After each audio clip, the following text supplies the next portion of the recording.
correctly? All right. Apologies.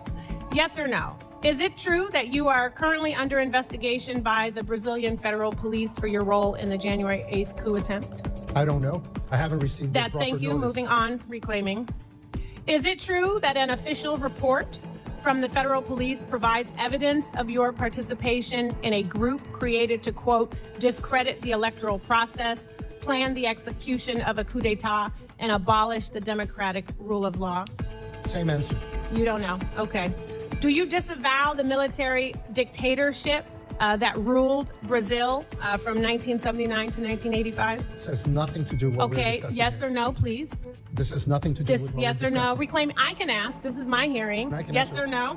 O advogado Fábio de Sá Silva, professor na Universidade de Oklahoma, deu aula para a turma e mostrou a foto do jornalista Vladimir Herzog, torturado e morto pelo regime militar no Brasil, para mostrar o que de fato é uma ditadura.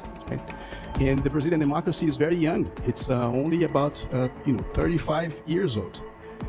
People talk here about censorship and censoring speech of journalists. This is what happened to journalists in the military regime in Brazil. Mr. Herzog was suicided in prisons for trying to critique the regime. There's nothing that's vaguely similar to what happened back then happening right now. Thank you.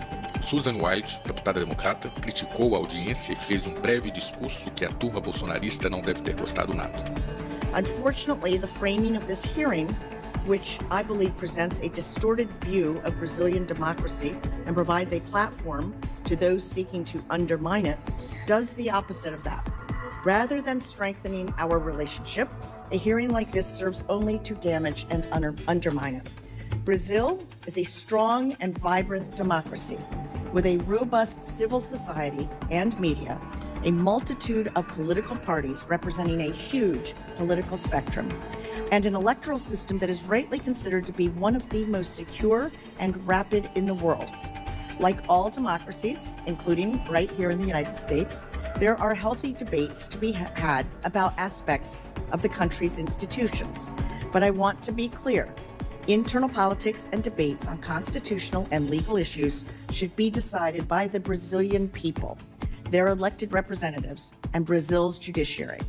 The United States Congress is not the forum for it. What we will hear today from some witnesses is an attempt to undermine Brazil's judicial process.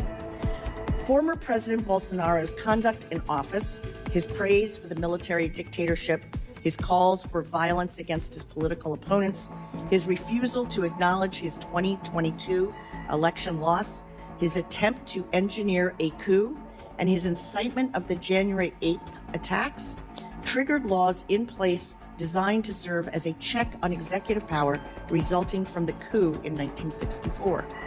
Brazilian law enforcement and judiciary have refused to stand by idly in response to the most serious threat to Brazil's democracy since the military